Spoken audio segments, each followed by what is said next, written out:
G'day, my name's Jarryd Townson.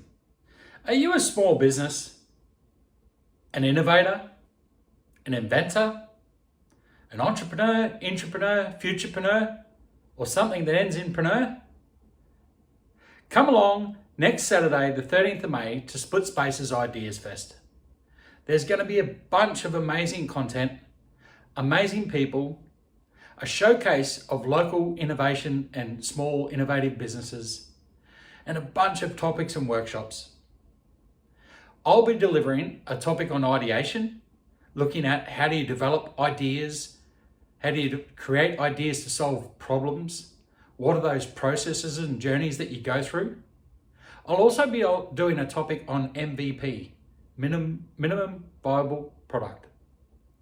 MVP is really around what can you create that is the most basic concept to be able to test and grow your product or solution. It's something that a lot of businesses miss out on and don't really do very well. So let's talk through it.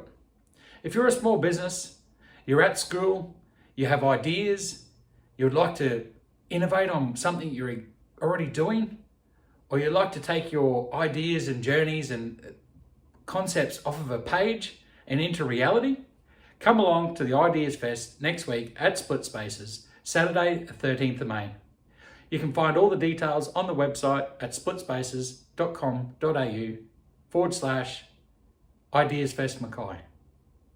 I look forward to seeing you there on Saturday, and please come on into my sessions.